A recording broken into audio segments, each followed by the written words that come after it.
That's right. So I think that the job market in the US has been extremely resilient, way stronger than what some investors were expecting. The job market numbers on Friday surprised on the upside, and to a large extent we were expecting that because we always thought that the job market in the US was softening but not weak. So in that way we have been positioning always a little bit more hawkish on what the Fed would do and respond to that. So we're expecting 2 cuts. Just before the numbers on Friday, the markets were expecting roughly a 50% cut for 50 bips cut in December, and now the number has come down from 50% to roughly 18%. So there has been a significant repricing.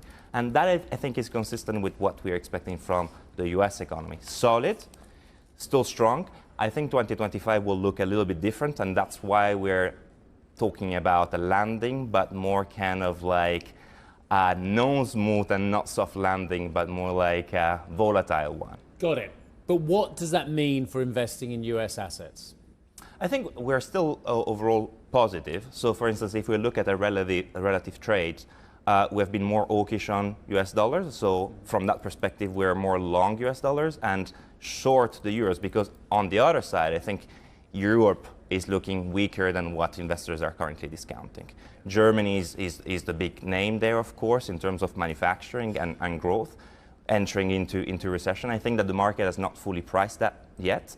And I think for that reason, the ECB will have to cut a little bit more and a little bit faster than what the market is currently pricing right now. I just want to pick up on your comments on the US, because you talk about a turbulent landing, and we all know what that looks like. You've been on a flight and you don't get the soft landing. It does take your breath away and you're somewhat shocked. What does that mean in terms of some consumption stocks? Because we've already had warnings this year from the likes of McDonald's to Nike. We've seen it in the automakers as well. What does the consumer look like? Because if you delved into that report Friday, there was one area of weakness there, which was households and how they felt about job creation. So if they're nervous, and we've got a US election coming up, does that mean we should be very wary still of consumption stocks?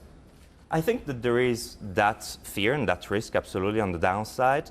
Generally speaking, given the numbers that we're seeing, for instance, we're more positive right now on consumer discretionary, so moving a little bit around from consumer staples, given the fact that the US economy is still extremely resilient and solid. I think at least for the next few months, 2025, then that's why we're calling it turbulent landing, will look a little bit different, because we're expecting actually a trend in terms of GDP growth below historical levels, around 1%. So I think that that's something that investors have to take into account to be positioned in a more strategic manner for 2025.